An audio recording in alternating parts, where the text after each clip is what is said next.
The advice and opinions expressed by Dr. Grant-Pichet and her guests are meant solely as suggestion and should not be in any way construed as child-specific advice.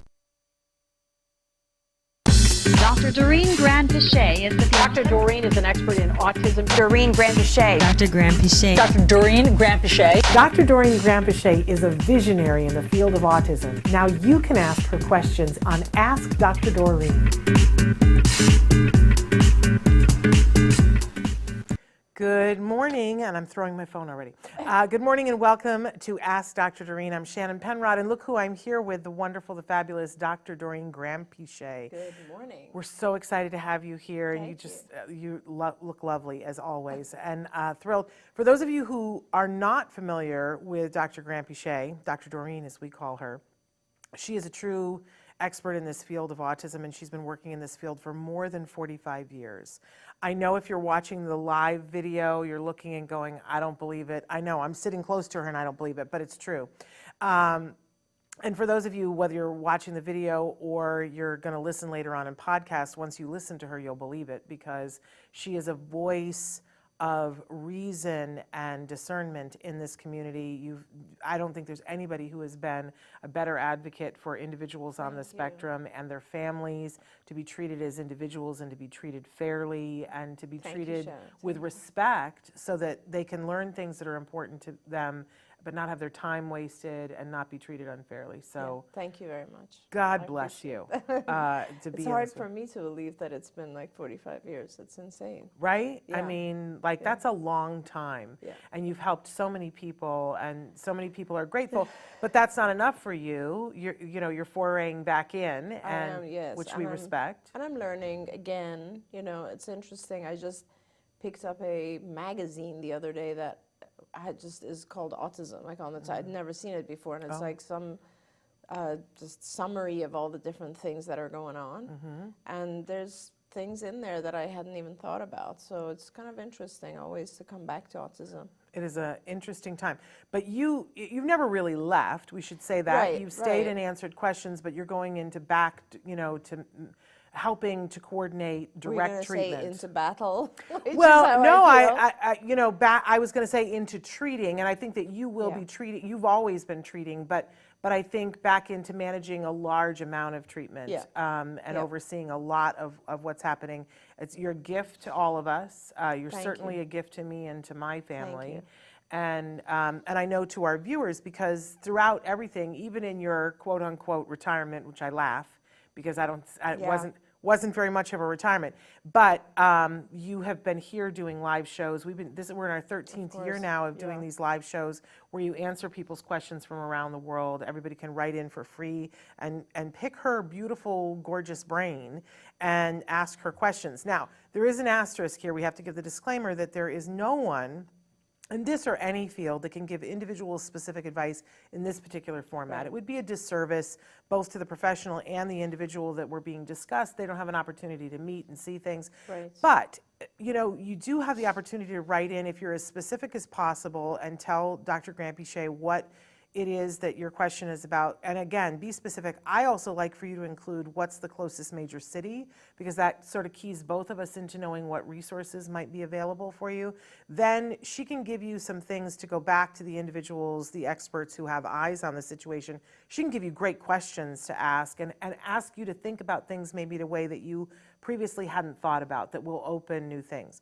I love listening to your questions, things that I would never ask, because I go, oh, well, that would never occur to me. And I learn still after 13 years. Yeah, I feel the same way, honestly, with you. You always put a different perspective on it, and I feel the same way. Oh, that's very sweet. I think it's always nice just to bring up topics and talk about them, because we do have different perspectives, and I think it helps people also just kind of think of different things they may have not thought about. We always talk about the fact that, you are such an expert. I don't give my disclaimer that I'm not an expert. I'm a pony, a parent of a neurodiverse individual, an individual that was in fact treated by you and your team, and I'm forever grateful. And so proud of him and so proud of the work that you guys did with him. I can't talk about it much because I well up and it's a thing. It's an amazing story. I mean, even though it is an amazing story, and I'm so thrilled and excited and proud that it's our story, but that's why, part and parcel why, of how much respect and joy I have being able to sit here and help you to share with other people. Thank you, but I Shannon. continue to learn from you, so we have to say that. We want to say good morning to Autism Journey with Elijah. We're thrilled that you're here already, which brings me to the fact that any of you can be writing in right now. Our chat is open if you're watching us live. We're on Facebook, YouTube, Twitter, and about a dozen other sites. Traven will flash those up on the screen for those of you who are watching either live or watching later on, because we put the video of this, there's a library of videos on YouTube you can watch with video. We know, though, that many of you prefer to take us with you on your hike or in your car and listen in podcast audio-only version. That version of the show is available wherever you get your podcasts. But here is a very important note. In the past, everything just existed on Autism Live. But that was really a disservice to Ask Dr. Doreen, which is very much its own show, and really always has been. So we are now branching off as part of the Autism Network, and we're starting to birth other shows. But Ask Dr. Doreen is now its standalone podcast, and you should subscribe to it as its standalone podcast, because right now we will upload this show to both Autism Live and Ask Dr. Doreen, but very soon we're going to be phasing that out on Autism Live. We just wanted to give those of you who listen the opportunity to, because I don't want it to be missing from your feed. So please take a moment, go over, subscribe to it in Ask Dr. Doreen. You will notice for our podcasts that we have ads. Yes. And because that's a reality. I think that's all podcasts. Sure. And we appreciate the sponsors who help us to keep the lights on, and we hope that you will appreciate them too. Some of you have written in and said, but hey, I would rather pay you directly and have an ad-free version. Oh. And that is now available for all of the podcasts that we do. Right now, that's only in one place. So you can go to glow.fm, that's F as in Frank, M as in Mary. So glow, glow.fm/autism live. And there is a small monthly fee, I believe it's $5 that you can pay, but if you'd like to do it for the year, they literally charge us every time they run your credit card. So we get a savings if you do it by the year, and we pass that savings on to you, so you can get a better rate if you do it for the entire year. And you can do that, and then all of the episodes will show up in an inbox that's specifically for you, and you won't have any of the ads if you choose that. But for many of you, we know that you appreciate getting it for free, and we appreciate you listening to the ads. It's awesome. Are we planning to do that for other channels that we're on as well? Because it's great. I do that with a lot of my podcasts. Absolutely. Absolutely. So, we're trying to be all the places that you guys need all of the time in whatever way you want. Some of you need to get it free. Some of you need to be able to get it at a cost so that you get it without your ads. Right, so right. There it is. Hey, you know what else we have to bring up is that very soon we are having the second annual All Ghouls Gala, and we have a short but hopefully funny video for you to watch. Traven, can we take a look at the All Ghouls Gala ad?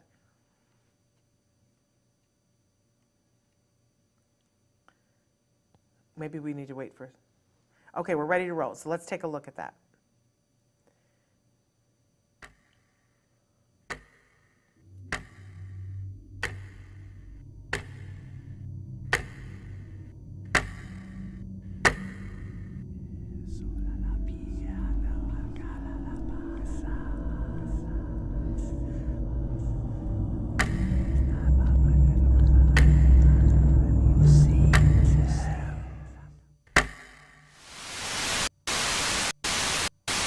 It's time. The tickets are now on sale for the second annual All Ghouls Gala. Did you miss it last year? Did it eat your soul to miss so much devilish fun? Well, then get tickets this time. They're on sale right now on Eventbrite. Remember, this is adults only, no kiddies. And dress to kill, 'cause there's a costume contest with amazingly devilish prizes. It's all happening on October 28th in Woodland Hills, California, and it's all to raise money for Autism Care Today. So, join in the good ghoulish time. Get your tickets now before they sell out. You have to be there to be scared.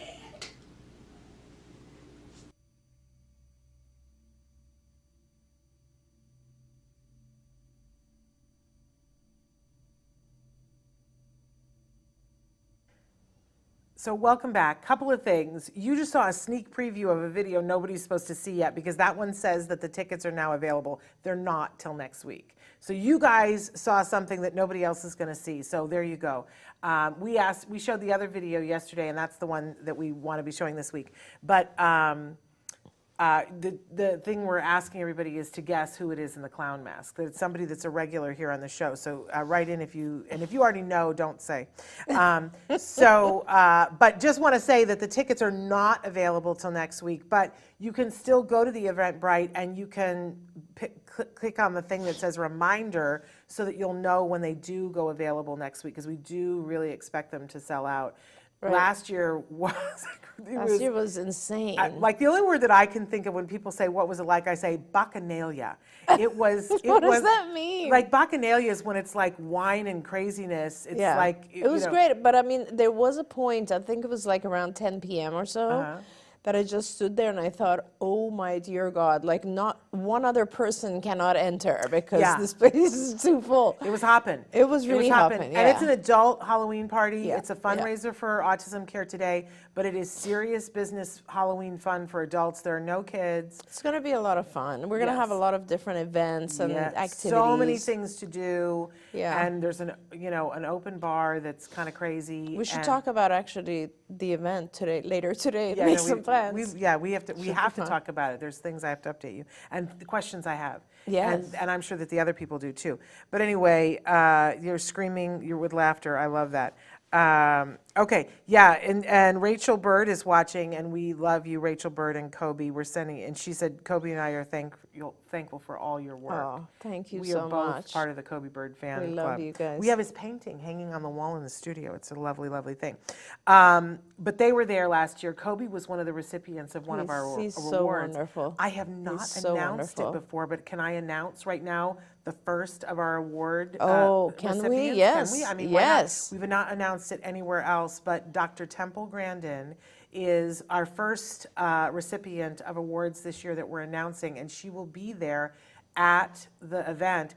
And I said to someone the other day, Which is amazing. Imagine going to a Halloween party with Dr. Temple Grandin. It's amazing. I can't imagine even anything wait. more fun, oh right? my It's gosh. going to be ridiculous. But there are going to be so many things. There's so much fun to do. And I think you said she likes Halloween. Yeah, she likes Halloween. Yeah. She wanted to come last year, but she wasn't able to. But this year, she was able to come, and she was really excited and said so yes. Great. And of course, she's getting one of our Lend Your Voice awards for people who have lent their voice to the community. And she's a part of the community and has lent her voice. So anyway, so that's happening. But you can go to Eventbrite, allghoulsgala.com. You can go there. There's a video of last year, because we could talk about it endlessly, but when you see the video of it, you go, oh, that was a party. Yeah. And everybody dresses up in costume. There's a costume party contest. Have you selected your costume yet? I have not. I keep going back and forth because it has to be something comfortable. Yeah. You know, because I got to be here, there, and everywhere. Right. And so, right. Me too. And I can't have a lot of makeup because I have to be, you know. Oh, right. You know, I have something that I was thinking about doing, but it's not very thematic. Now the bigger question is, have you decided? I'm almost there. Okay. I'm pretty sure what I want to do, but I'm not telling you yet. Well, no, you can't. You can't announce it here either. But tell them who you were last year. Last year I was David Bowie in the Ziggy Stardust costume, which I loved. I walked by you 22 times before I realized it was you. You said something. You were like, Shannon, and I went, what? What? It was a fun costume. I totally didn't It recognize was a fun you. costume. And you can see pictures of Dr. Grant Pichet if you go to that allghoulsgala.com. There's some great pictures of you standing on the red carpet with Joe Mantegna and Gary Cole. I hope we can get them to come again this year. Yes, I hope so too. Yeah. We'll have to talk about all of that. Anyway, Dark Angel, we're saying hello to you.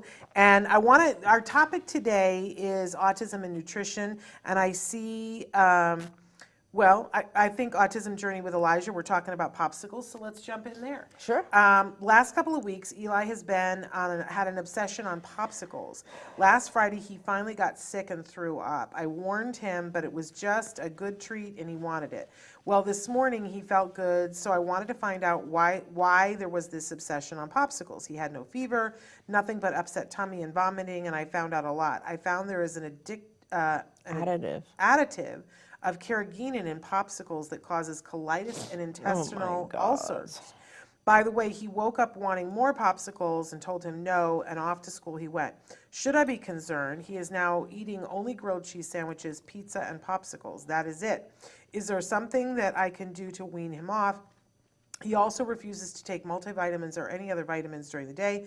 Concerned about whether to call the pediatrician today. Am I over worried? Yeah. That's a great question, and it's almost like the life that we all kind of live with our kids, right? Yeah. So I don't want to say you should be concerned because you're actually really on top of things with your child, but I do want to say that if I was doing an evaluation with a parent and they mentioned specifically grilled cheese sandwiches and pizza, those two alone, I would be like, whoa, gluten, casein, you know? And so I think it's really important for all of us to be aware of the things that our children might be having a hard time digesting. And it really will depend on your child. So I definitely don't want every parent out there to now suddenly stop giving their child gluten and or casein, because that's very restrictive. Yeah. But I do want you to know that there have been many, many, many studies that show gluten and casein in particular are difficult to digest. Let's put those two out there. Are difficult to digest for kids with autism, and they're broken down halfway or partially and result in inflammation in the gut. And once you have inflammation in the gut, we're talking about a whole bunch of other problems. So whether it's bloating or pain, or just even it affects the immune system, and then it affects sleep and all these other things. And that's why it's important to know, and it's not just children on the spectrum. In general, there's a vast proportion of our population now in the US that have some form of gastrointestinal issue, ongoing inflammation. And I'll give you, first of all, I want to say how incredible it is that years and years and years ago, and I want to go back and, do you remember the Andy Network, ANDI? Yes. And this is when it started, and I forget, it was Karen, I forget her last name. Cirrhosis. Yes, a mom who, God bless her, because she was truly one of the very pioneers of this, where she discovered that with her child, there was definitely some sort of reaction, and in those days people used to say allergy, and we're talking, this is like maybe 20 years ago already, Yeah, at least or more 20 than years 20 ago. years ago it would be. And so she started talking about this and actually wrote a book about it. She was I think at that time she was living in Norway or one of those countries. Well, she was 10 years ago last time I talked to her. But they were actually living in Buffalo at one point. Yeah, I don't know. Yeah, but she started this movement, and it was the beginning of when I started learning about kind of the leaky gut. That's what in those days everybody would refer to it as the leaky gut. And really what we're talking about here is various foods that you eat and then the protein in that food. So gluten is the protein in wheat and certain other grains, and casein is the protein in dairy. And this is different than lactate, right? Casein is the protein in dairy. And what happens is, if you are not able to break those two proteins down all the way, when we eat a protein, we first break it down to peptides, which are a chain of amino acids, and then we break it further down to amino acids, and then those amino acids are what travel through the bloodstream and provide nutrition. So if you are not able to break things down and they remain in the shape in the form of a peptide, over time what was happening and is happening with a lot of individuals, not just people on the spectrum, is that those peptides will then leak through the gut lining and cause all kinds of mischief because they actually will give a message to the brain that is similar to the type of message you get from your endorphins, right? So you kind of feel loopy and high and Like they literally call it the opiate effect. the opiate effect, exactly. And so a lot of times our kids are drawn to these particular things that they're allergic to or cannot digest properly because it makes them feel kind of that way, right? Opiate effect. But not only is it keeping the child's brain from, like it's keeping the child's brain foggy, right? Yeah. But that aside, it's also causing additional inflammation and issues in the gut, which then become a really, really bad cycle that can affect the child's sleep, as I said, and food habits and so on. So whenever I hear that a child has reduced their own diet to a combination of casein and gluten, then I'm kind of concerned. And then I would say you do need to check that out. And these days, there's lots of different ways you can test for this. There's even, food sensitivity tests that come to your house, which is incredible. Yeah. And then, of course, you can also work with a doctor who can do an organic acids test or other types of tests to see if your child is actually breaking down these particular proteins. And then I would, and then after gluten and casein, we came to realize that there are also children who are having problems with soy and corn. And so there are other things that kids cannot break down properly. And this is, by the way, also, I always, we live this, so we never pay attention to the fact that if you go back in time, and right now I'm watching a series with my son, which is like an 80s series, and you go back in time and there were never, ever any commercials on TV about probiotics, like ever. Just nobody even knew what that is, right? And now you rarely find anyone who's not on a probiotic, right? And this is the healthy bacteria that we hope to help digest these various things and break down these various things. And so I just want to say that, definitely things have changed over the course of the last 30 years or so in terms of our food supply. And it is important to make sure that your child is getting healthy nutrition. And when I say healthy nutrition, I mean organic nutrition, food that doesn't have a million different types of pesticides on it, and that you are reducing or eliminating those particular things that your child is not able to break down. And that allows the child time for their gut to heal. And that is really, really an important part of this. So long story short, I do think that it would be worth trying to see if you can replace some of those things with items that are not gluten or casein. How do you do it, you asked? And you simply do it by, fortunately nowadays there's options. There's all kind of, my oldest daughter is gluten-free and has been for a long time, and she's also vegetarian, so it's kind of even more difficult. But we go out to restaurants internationally even, and you have options, as well as, of course, in the US. It's a lot easier. There's casein-free, all kinds of products, cheeses, etc., and there's gluten-free, all kinds of products. So if you can try to see if you can change out, let's say, his grilled cheese sandwiches for something that is both casein and gluten-free, and see if he's willing to take that. Otherwise, what you do is you basically gradually replace. So you give a small amount of the item that is gluten and casein free, and you reward it with something that's has his favorites, let's say, that are not good for him necessarily, and then you gradually replace that so that you're going on a purely gluten and casein free diet. It's a little hard, but listen, our kids will not starve. Yeah. They'll maybe get a little cranky and not enjoy it, but they will go to the healthier options. It's more pressure on parents, I think, than on the child. And I love that you went down the gluten-free, casein-free path, because as soon as I saw the grilled cheese and the pizza, but I want to talk about the popsicles a little bit too. Yeah, sugar and dye. Yeah, because the sugar and dye and carrageenan and the possibility that if you're obsessed with popsicles and that's all you want to eat, you can very quickly get upside down yeast-wise. Oh, absolutely, yes. Anything, actually. And yeast also is one of the side effects also of the gluten issue. Yeah. And yeast is a whole nother monster. Like once you hit, and anything with sugar, like we're looking at, if a child starts to get really obsessed with anything that has sugar in it, you're looking at a possibility of a yeast infection. And yeast infections are way harder to get rid of. It just takes a long time and diet and so on, and it's hard. So, and I'll be honest, we're all getting to that point now where we have to have some sort of restriction in our diets.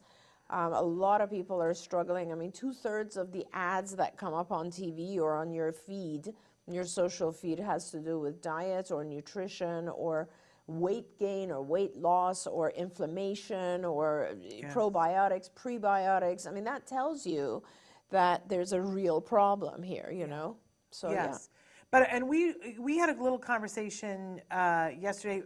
We were talking about, was it yesterday? Yes, we were talking, maybe it was last week. We were talking about recipes and things like that. And somehow we got talking about popsicles. Was that yesterday, you guys? I don't know.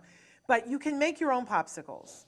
And one of the things that you can do, when I had gestational diabetes, and so many people in my family have diabetes, so my doctor, when Jem came out, made me promise that I would never give him fruit juice. Yeah. He said, if you want to give him fruit juice, it has to be at least 50% cut with water. Right. And that was just the rule. He said, I don't want this child to end up with diabetes, so don't give him fruit juice.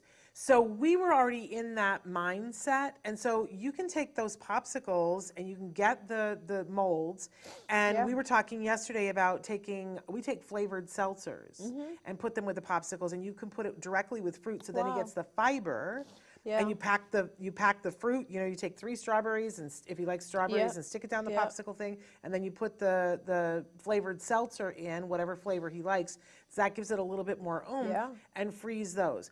Or if you don't want to do fruit, you could take fruit juice, and it's that thing of, if you want to wean him off of it, maybe you start with doing 3/4 fruit juice with a little bit of flavored seltzer, and then the next batch you make them half, and gradually make it less and less, so that it can be bumpy when you've got a yeast overgrowth getting off of it, and you don't want to, you know, and make it cold turkey. certain fruits are a little bit better than other fruits in terms of inflammation. True. Like berries in general are going to be your friend, whereas things like apples and so on are not necessarily your friend. So you can also select, or pineapples, which have a lot of sugar.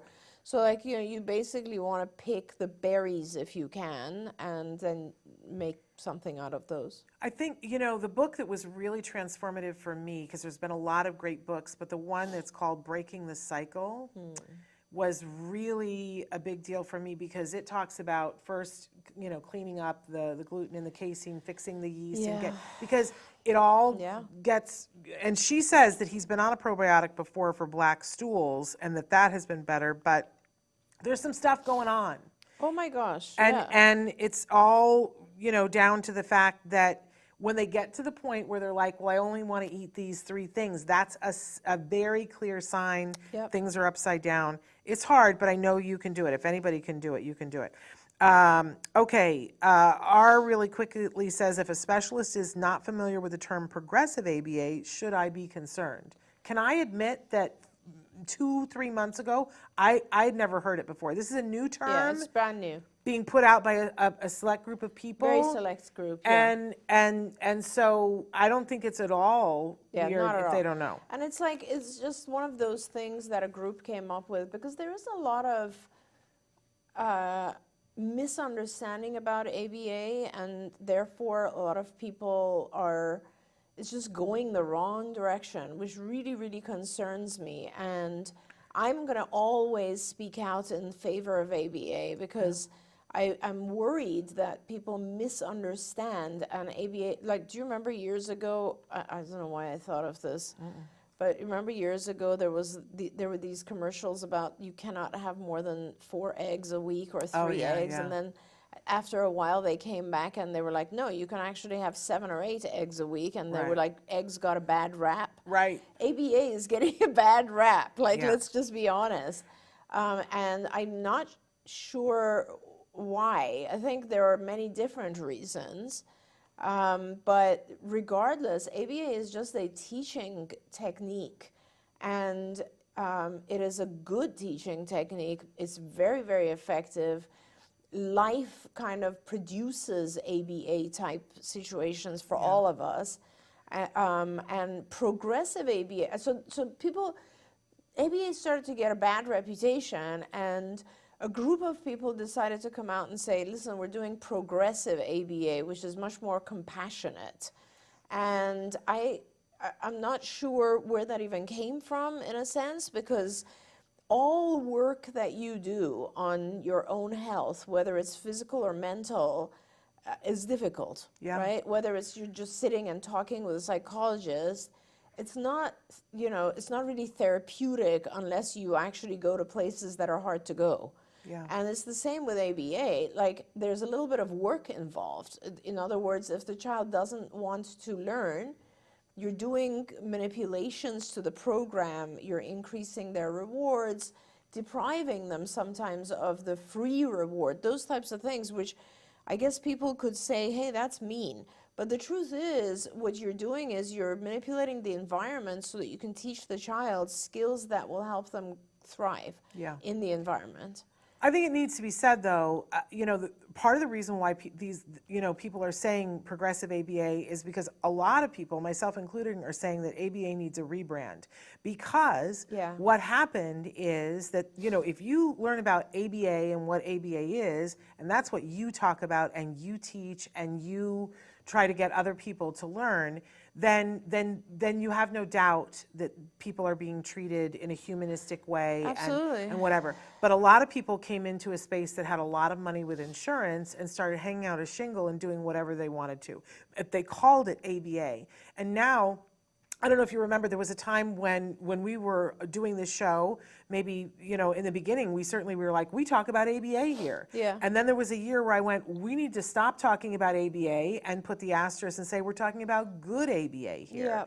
Because I didn't want people to get confused with schlocky bad. So I think there are a lot of groups out there that are trying to rebrand to say, okay, we're doing, but it's kind of ironic because many people, like, you know, we had them on the show and said, define what progressive ABA is, and people wrote in and said, I'm a BCBA, isn't that what ABA is? And it's hard because, but I certainly understand why they want to brand it progressive ABA, because you need to distance yourself from those people that are doing the schlocky bad ABA, which isn't ABA, but they've corrupted the name. It's horrible. I mean, I guess that's true, and I just hadn't thought about it, because like if you think about any other treatment, right, anything else, whether it's a treatment like speech or OT or it's surgery, doesn't matter, anything, there's going to be good and bad with everything. If somebody's performing it, sure. Right? There's going to be good people. surgeons and bad surgeons. There's going to be good dentists and bad dentists. It just is. And to be able to then go back and say, like, let's say you have a bad experience with a dentist, but then to go and summarize and say all dentists are bad, or dentistry in general is bad, doesn't make any sense to me, you know? And then to say, well, you're doing more compassionate dentistry. Dentistry is painful. It's not going to be fun. It never is going to be fun, right? So it just is. And so I want viewers to realize, and this is coming from a clinician who has worked with kids of all ages, adults, etc. And as recent as a month ago, I got hit in the nose so hard by a child that I thought my nose broke, right? And it's not like the child was intentionally trying to hit me, but sometimes children on the spectrum are not able to communicate in any other way but aggression or something that is hurtful. Now, should I be blocking that, right? Blocking the hit or moving the child's hand so he doesn't hit me and not rewarding him when he does hit me? And is that considered cruel? And or is it a good thing that I'm teaching the child that hitting is not an adaptive behavior? Don't we do that with with all children? Don't we do that when any child at the age of 3 or 4 in school hits another child or bites or whatever? Don't we teach them, don't hit, use your words? And that's exactly what we're doing in ABA with our kids. And so, and then, you know, for those individuals to later on in life say, I think it was traumatic for me that someone tried to teach me not to hit. I just don't understand that, because it's a society, and as much as I agree with the fact that we need to adapt and we need to be open to, and I love how far we've come in terms of changing society to accept individuals, not just individuals on the autism spectrum, but individuals of all disabilities, individuals of all beliefs. We've come to be much more accepting as a society, and I love that. At the same time, we all need to work together, right? We all need to live in the same society, and I think that's what ABA is about. It's about teaching people to live with the rules of society. Absolutely. And I preached for half an hour. Take us to church. It's all good. Okay, but I'm gonna Joannie. We're so thrilled that you got an opportunity to watch us live, and she wanted to remind everybody that if you have a smart TV, you can watch our show on smart TV. I love that. And several people love that. R wants to know: are GMOs dangerous? Here we go. Yeah. And I love that the topic today is nutrition, because I myself just told Shannon that I'm having so many issues that I might have to go back on an elemental diet. So yeah, I mean, GMOs are, I guess, I don't know if I want to say dangerous, but yes, they are in a cycle in the long term. And we're talking about genetically modified foods, right? And unfortunately in the US, the vast majority, by far, over 90% of our food is GMO. And that is just scary, because you're not getting the same nutrition from these foods. You are not able to break these foods down the same way that you would just organic foods, and they cause inflammation. So yes, in that sense, it is very harmful. And I don't know if any of you guys travel, but I know that like whenever I travel, it's really interesting. I've tracked this also with my kids. Whenever we travel, like Nikki, for instance, who is gluten-free, because she does have a lot of like celiac type inflammation. If we're in a foreign country, like we were recently in Costa Rica, she can pretty much eat anything, and it doesn't bother her. Whereas when we come back here, it's partially the gluten aspect, but it's also the fact that everything is GMO in the U.S. So it's kind of, that is something to be aware of, and not that you can really avoid it anymore that much, but it is what it is. Yes, but when you can, do that. I want to get, because Andrea also emailed me, and I want to read first what she said here, which goes hand in hand, sort of what she said here. My 3-year-old son was recently potty trained, which I'm so proud of him and the dedication of his RBTs to help him complete this task. Woohoo, good job, everybody. He has been using the potty in all situations and has not had any accidents now for 6 weeks. The problem is he is saying, I need to go to the potty as an escape or to get access to his tablet. We used the tablet when we were training, and it's still being used. My question, I guess, is when using behavior as an escape and or getting access to something, do we tackle them both together or separate, or should we be fading out the tablet altogether? I'm not sure how to approach this, and his BCBA is out of town until next week, and thank you so much for all you ladies do. Thank you. That's such a wonderful situation to have, and I just problem. love it. It's a quality problem. I think, and by the way, I just think this is so cute. Like, I don't know, it's one of those things. How smart is this kid? It's so He has figured out how to hack this, and I want my tablet, and I want you to get out of my face, so I'm going to give you the thing that you said you wanted last week. I love it. It's brilliant. Like, it is. It's college like, material. It is totally, totally. So I would just, no, I wouldn't get rid of the tablet. Whenever you have a powerful reinforcer, use it. Don't get rid of it. This is a powerful reinforcer. What I would do is it sounds like he still gets access to the tablet when he goes to the bathroom, which is totally fine. Make sure it's time limited, because you don't want him sitting there for 5 minutes each time, right? So you need to time that. But also, what is he saying to you? He's saying, I love my tablet. I want my tablet. So why don't you produce another space somewhere else, like let's say in his room, which has a cozy corner with a beanbag and a tablet and whatever else, and use that as a reinforcer, so that like when he asks for, and teach him to literally ask for quiet time, calm time, leisure time, you name it. But this is so effective for our kids, and you don't have to give it to him every single time, but you can use it For instance, you can, when he's doing work, and I don't know if he's doing any kind of ABA. If He's got RBTs. He has a so- BCBA and RBTs, so he must be. And if, for instance, if he's doing natural environment work, you could put a timer on it. And for instance, every 10 minutes, 15 minutes, you can say, what do you want? If he's doing DTT, you can do it based on number of trials and say, if you do, 10 trials, you can pick your reinforcer.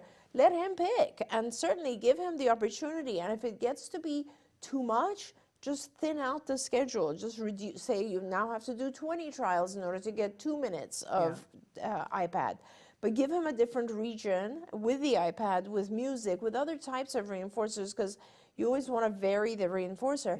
But certainly don't deprive him of it. It's a powerful reinforcer. Use it. I'm so excited because I get to work with, I get to work with CJ Miyake again, and I love him. And CJ was the king of this. The key, and the way he would do it, because there's the thing called the preference assessment, before they do something. And so he'd go, he would say to Jem, okay, we're gonna do something in just a second, but what should we do when we're done? What do you want to do when you're done? Do you want to play video games, or do you want to go to the tennis courts and shoot your Nerf gun? What do you want to do when we're done with this thing that we're about to do, whatever it was? And maybe he would tell him, maybe he wasn't, maybe it was a surprise. But then Jem would be all hepped up. He's like, oh, I get to play Nerf guns with you? Oh, I want to do Nerf guns. And he'd go, okay, then we're just going to do this. And he wouldn't tell him how many trials. Like, he especially came in to work on the shoe tying. And he would go, all right, so we're going to do this. And he'd go through the steps with him, and he'd go, can you do this? And he goes, okay, now we're going to race. We're going to see how fast can we do it. And so they would race and try to do it, and then they would, and he would go, okay, can we do it again? And he would get him to do like 15 trials of doing his shoes, because he knew he was getting a reinforcer, because he made it fun, because he was clear with everything. And then he'd go, okay, now we can go play with the Nerf guns on the tennis court. And it was just so much fun. He would ask for CJ to come back. And that's the kind of thing that you guys want it to be. And if he had a thing where he could go, oh, I want downtime, or whatever you want to call that, where he can go then he doesn't have to go on the bathroom. I love it. But also be careful, like as you're saying this, it made me realize, like, these things lose value if the child has access to them all the time. Like, for instance, in that case, if Jem could just run over to the tennis courts and play by himself, it would lose value. It wouldn't be an important reinforcer. So make sure your child doesn't have access to those things all the time. You got to meter it. Lucy says, are probiotics, fish oil, and broccoli extract effective for kids with ASD? My kiddo is very extremely picky with food. Are there supplements recommended for helping the redox in kids with ASD? There's a lot there. Thank you so much for asking that. That's a fantastic question. And I want to say, and this is good, I'm saying it to you, but I'm listening to it myself as well. I really, truly recommend that every parent, if you can, consult with a dietitian or a nutritionist, if you can, because there's so much there. In general, I would always tell parents, fish oil is fantastic for everyone, including our kids. There's specific types of fish oil that will be more beneficial, but more for their brain activity, not necessarily redox. When you have redox, you need to figure out what's causing the redox. Like, why is the child having issues with digestion to begin with? It's going to be lots of different things, right? I mean, at this point, there could just be, your child could have an intolerance or an allergy, or just inflammation due to some prior infection, or not enough bacteria, or bacteria in the small intestine, or, I mean, I could go on and on and on. There's so many different GI issues that could be causing redox. It is important to assess first. It really is, like, because that kind of tells you what to do. Probiotics in general are good, except for if you have SIBO, for instance, which is small intestine bacterial overgrowth. Particular types of probiotics could make things worse. So it really is about finding out the cause first. And as I said, if you have a hard time connecting with a nutritionist or a dietitian, I mean, there are some amazing people. Julie Matthews is a very, very fantastic expert. I highly recommend her. She has a wonderful website as well, Nourishing Hope. Yes. And she has all kinds of information on there. We should get her back on the show again. She's just so Absolutely. smart. We should like, we should ask her all Yes. these questions because she's so Yes. fantastic at that. And she will help you with a bunch of different ideas. Just reading her material will be helpful. She has courses that you can take online. She has a lot of good stuff going on. But all that is, if it's hard for you to even connect with a nutritionist, then you can start with a home food sensitivity kit. Because to begin with, you should find out if your child is sensitive to certain things. That has a bigger response level. Getting rid of things that we're not able to break down has a much bigger effect than adding things like probiotics, etc. If you can eliminate the things that the child is reacting to or not able to digest properly, you'll get rid of inflammation gradually, and that's the key to the whole thing. There we go. I was looking up because one of you asked what was the name of the book that I was talking about. It's called Breaking the Vicious Cycle, and it's available on Amazon. It's called Breaking the Vicious Cycle, Intestinal Health Through Diet. It's by Elaine Gottschall. Oh, Elaine, yeah. So, you know her? Yeah, yeah. So, and I will tell you, I think you got to weed through what you want, but it's about the specific carbohydrate diet. Yeah. I do not advocate being on that for like months on end. It's hard, but that is actually one of the primary diets for SIBO as well. Well, there we go. But I will say that, I think you have to be very careful that your child doesn't go into ketosis with it. Yeah. And we were under the care of a doctor at the time, so I just want to give that little asterisk it with is hard. But it was so helpful. Joanne says, Dr. Doreen, I have a question about food allergies. We took our 10-year-old son to the allergist, and they would only test him for environmental and said food allergies are only anaphylactic. This is a new trend. I just ran into this myself. Okay. So no need to test for them, which is redonkulous to me. It's only anaphylactic, which means you can die from it, so we're not going to test for it. It makes me crazy. Well, what they're saying is that it's not really an allergy if you just get inflammation. Exactly. It's only an allergy if you have an anaphylactic reaction. And I just went through this with my allergist. But anyway, she says we tried GF, DF, CF. I don't know what the DF is. Yeah. Dairy-free, maybe. Oh, dairy-free. No, because, no, I don't know. No. I don't Just know. let us Tell know. us. No. Yeah. I say try because he's really fighting it now. To him, the only sign he has is loose bowel movements, but we see attention and hyperactivity. How do I get more of the testing? I'm worried there are more things we should be looking for. Order the kit. Order the food sensitivity kit. There you It go. comes home. It's fantastic. You can do it at home. Yeah. And there's lots of different ones, by the way. You can select. I mean, there are ones that only measure about 100 things. There are ones that measure 300 different things. Like, they're amazing. I haven't ordered anything like this in a while. Do you remember? Do you get that from Great Labs? Or No, Amazon. You can Amazon, order it okay. online. Like, they Okay. have them everywhere now. It's so easy to access these food sensitivity. Just look up food sensitivity. You'll get a million options. Okay. It's really just about, like, the cost goes up if you're looking for 300 different variants. Okay. Then it's something around $230, $250. Yeah. If you're looking for fewer things, then it's cheaper. I mean, they're amazing tests. There you go. Maggie says, my 10-year-old son does not want to try to eat foods like chips, pretzels, crackers because of the noise they make. How to train him to help him try and eat foods like these? Yeah. Wow, I love that question because it's a reminder of how many different things we have to think about, right? And with our kids, texture and sound are important, whereas like with us, so, like sound regulated it, right? sound might bother us, but it doesn't necessarily make us avoid eating something, right? But with our kids, it's so intense. We get over it to eat the We get chips. over it. Exactly. Yeah, so first of all, I would say, how do I say this? Evaluate the value of teaching him to eat things like chips, pretzels, and crackers before you dive into this. In other words, do you really want him eating chips, crackers, and pretzels? because none of those products are going to be whole foods, and none of them are going to be that good for him. So not sure you want to go down that path. Right. But Is if it you necessary? do, is it necessary? Is it better just to let him not eat those things? Right.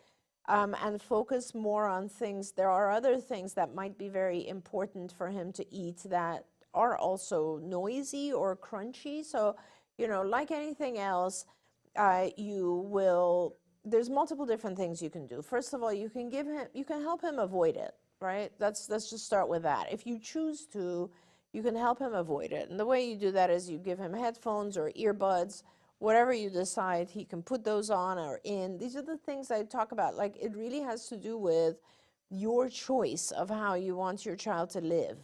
If you feel like, I use the example of my husband, who, when he travels, he has to have his headphones just because it reduces anxiety for him. Yeah. And it's totally fine. Right. So can someone who is going to go to a restaurant or eat just put in earbuds or headphones? Sure, why not? There's nothing, that's okay. He can do that as long as he has access to those things in school, let's say during lunch or whatever it is. So he can do that, and he can avoid the sound altogether. If you don't want him to avoid the sound, if you want him to learn, then you just do it as a gradual shaping procedure. So one chip, and then he gets something that doesn't make noise. 2 chips, and then he gets something that doesn't make noise. So you just gradually shape it, right? So that he ends up eating a handful of chips, and then he will get the thing that he likes or doesn't make noise and doesn't bother him. And that's just it. But remember, we all have preferences in food. Not everybody likes everything, so we should be okay with allowing our kids to have preferences as long as they get the nutritional values they need. And those items, chips, pretzels, crackers, etc., are not really providing a lot of nutritional value. They're providing a lot of carbs, and I wouldn't necessarily recommend that for him. Carl wants to know, this is where we're going to rapid fire questions. Carl wants to know, what about autistic adults that are nonverbal drinking alcohol? Yeah. So again, I don't know how I feel about that. That's a really good question, Carl. I'm not sure that okay, so let's just talk about alcohol per se. Alcohol is a poison, is a toxin that we as human beings use for social purposes. We use it to reduce inhibition and to interact more socially. That is what alcohol was meant for, is used for, etc. Now, there are some people who become addicted to that because without that, they are very uncomfortable in their own skin for a variety of reasons, and alcohol makes them feel not just reducing their inhibitions, but it just makes them feel normal. So then they become addicted to it, right? And they drink it forever. And that becomes a problem. And then there are other people who just don't really find alcohol useful to them in any way, socially or non-socially, and they don't go for that, right? But first, let's remember that it is a toxin. So when you ingest alcohol, physically what it does to you is a bunch of different things that require your body to detoxify. I don't care who you are, no matter what, you will need to detoxify. In general, a lot of individuals on the spectrum have low redox. They have a problem with detoxification. So I'm not sure it's a good idea to give them something that is very heavy for them to detoxify from.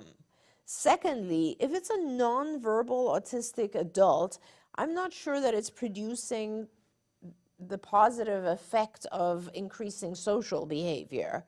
And it certainly doesn't reduce pain. So I'm not really sure how it would benefit the individual. I don't think it would.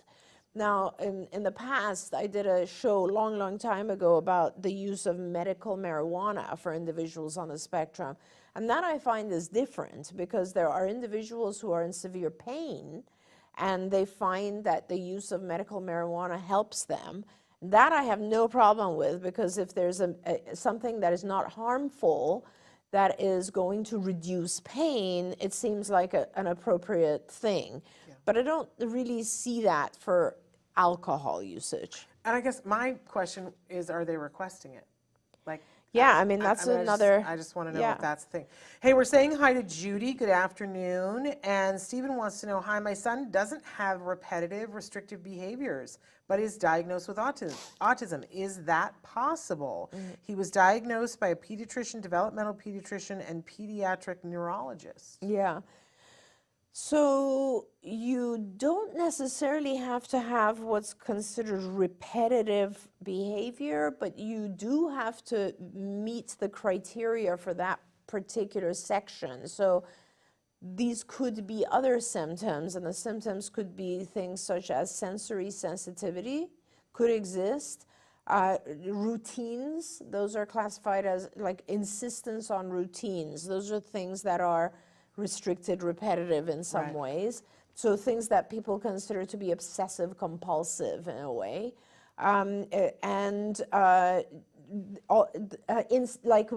Extreme interest in one area or another. So for instance, someone who wants to take everything apart and put it back together, or someone who wants to memorize all geographical facts about something. Those are all classified under this heading. So they don't have to be things like, finger flicking or things that are more overtly observable behavior. They can be other types of behaviors that are also considered restrictive, repetitive. If you look up diagnostic criteria for autism and you look at all the options for that domain, which is the repetitive stereotypical behaviors domain. And if you find that your child does not have those, then you might want to go back in and get someone else to give you a second opinion on the diagnosis, because certainly some of those are required. There we go.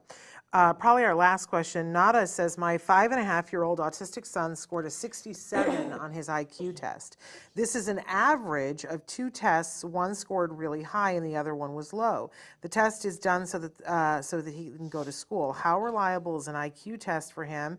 And what does this IQ test mean in terms of his learning capabilities and future?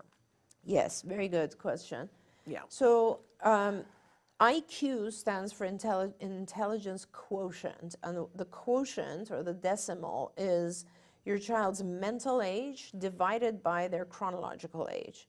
So for instance, for me, and then times 100. So it's the mental age divided by the chronological age times 100.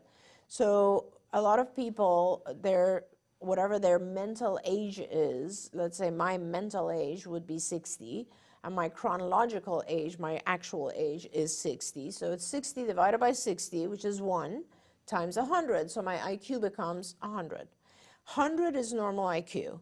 And as like everything else, we're a population of people. So we're not all going to have an IQ of 100. Some are going to be 95, some are going to be 105, etc. And there's what we call a normal curve. That means that the vast majority of people, I think it's something like 97% of people, will fall within one standard deviation below or above the 100. That means that the vast majority of people, like 97% of people, will be, and the standard deviation for IQ is 15 points. So the vast majority of people will be between 85 and 115, okay? So that's classified as normal IQ. Now, what does it mean for our children? How do we measure mental age? That's very, very important. We measure mental age through a series of activities that are done in IQ tests. And there's lots of different IQ tests, but they all have different activities that they ask you to do. And then if you do them successfully, you pass, or you get a specific score. And if you don't do them correctly, you don't pass, and you don't get a... The two, I think, that you're referring to are verbal and performance. Those are the two types of measures that take place in, let's say, the Wechsler test or some of the IQ tests. And so they go together, and then they're giving you an overall IQ. And it's important to know which one is which, right? Because the majority of the time, our children will perform poorly on verbal scales of IQ, because I'm telling you something in a language that you may not understand. So for example, a very young, like an early IQ test or mental age test, the Bailey asks the child to do things like, you know, there's like a farm, and they'll say, put the pig next to the cow, just as an example. And if the child doesn't know what pig and cow are or next to is, they're going to fail at that, right? That doesn't necessarily mean that their intelligence or their abilities, their brain abilities are not all there. It just means that they never learned those labels. And this becomes very, very apparent when you take very intelligent, nonverbal children who are deaf, right? Children who are hearing impaired. And you give them, or let's say as an example, there used to be years ago a lot of research that was done on sociocultural effects of IQ, where like you would take an IQ test and give it to someone from a very, very low socioeconomic background, let's say, and they just would fail because they didn't know those specific advanced vocabulary words that were being used.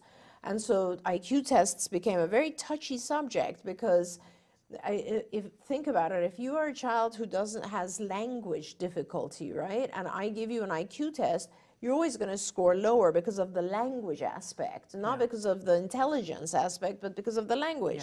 The only way that this becomes a little bit more valid, little bit, not 100% more valid, is if I use a nonverbal test, a test that I would use, let's say, for hearing impaired children.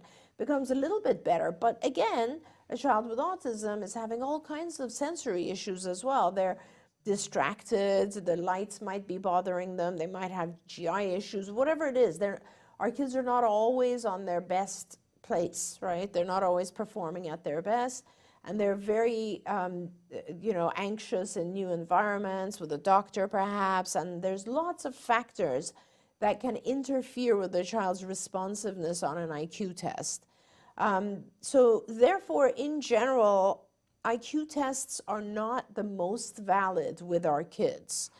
And they can change. And they can change, and they do change, obviously. And that's like one of our goals with intensive ABA is we always give an IQ test in the beginning, and we try to give children who are nonverbal IQ tests. There are a few, I've talked about this in the past, the lighter R, the Merrill Palmer, there might be new ones now too. But these tests will measure your child's intelligence as best as possible. And then a year later, after doing intensive therapies, you want to measure it again and again. And you want to get to a point where your child's IQ score is increasing. And it correlates a lot with their increase in language, increase in comprehension, increase in ability to pay attention. As they're learning all of these things, their IQ score will also increase.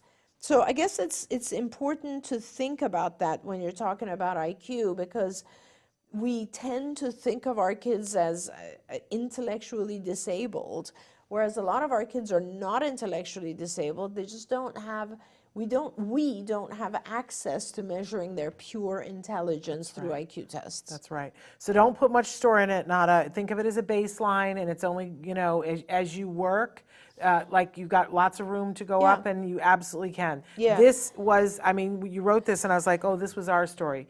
The first time they tested him, they couldn't get a score at all. Said he doesn't have enough language to get a score. The next time we got one high score, one low score. And they said it's invalid because they're so far apart. That's right. Right? That's right. So, and now he has a much higher than average IQ, so don't worry, but don't lose sleep over it, don't sweat it. Just make sure that you're getting good therapies and he's learning lots of good things. And Nara, I want to go back to exactly what Shannon is saying. If one scored really high and one scored really low, and if I'm assuming correctly that you're referring to the performance and verbal portions of the IQ test, to begin with, if the score difference is over 15 points, I think, then it's not really a valid test. But for your knowledge, you always want to gain something out of these tests. And what I would suggest is if your child is doing very low on verbal, relatively high on performance, that means there's a lot of language to be taught. If it's the reverse and your child's having an issue with performance scale, then that means that there's a lot of inattention going on. I would really ask the person who administered the test to sit with you and go over every subtest and explain to you how it was done and what it measures, because that is where you learn a lot. That's when you realize, oh, wow, he's having an issue with things that are visual memory. Oh, he's having an issue with anything that's an auditory instruction. Go through the details. I promise you, you learn a lot. And don't worry about the score. The score changes. Okay, we're past time, so we got to stop, and we didn't get to all the questions, and I apologize. I want to let you know that next week the topic is autism and sleep, but we can still answer questions about nutrition next week, but to people who didn't get their question answered, I do apologize. Please resubmit them next week, and we'll keep them in the hopper, and I'm so sorry. I want to remind you that tomorrow's show, we're doing Autism Live. We have Ling Xiao is going to be with us, and she is from Spectrum AI, and I'm really interested in hearing about what they're doing, because it's all about making sure that we get to good outcomes and playing well with insurance companies. Yes. I'm very excited. She's somebody who's spent her life working in insurance and has now created this other thing to help better outcomes. So looking forward to that.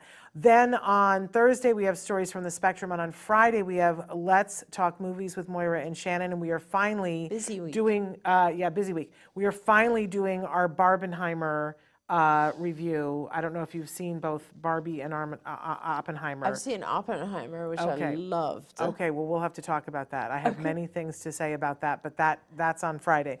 And then I'm away, traveling, but we'll be back. We're not doing a show on Monday, a rerun, but then we're back on Tuesday, live here with Dr. Grant Pichet, and the topic will be autism and sleep. So, and then on Wednesday, we have Matt and Nava Paskowitz-Asner going to be here to talk about their concert, which, we're so thrilled about. Wait. Oh my gosh. So many wonderful people, including Ringo and Ubestank, and so many other people, Colin Hay, all these people, and Logan Shepard playing the drums for Toto. I can't believe that. Which It's is insane. absolutely, beyond belief. So they're insane. going to talk about all that with us next Wednesday. That's next Wednesday. We're out of time. Thank you all for being here. We'll be back tomorrow. Until then, give your kiddos a hug from me and one for you too. Bye, everyone. Don't forget, you can watch Ask Dr. Doreen live every Tuesday morning at 10 a.m. Pacific time. We hope to see you there.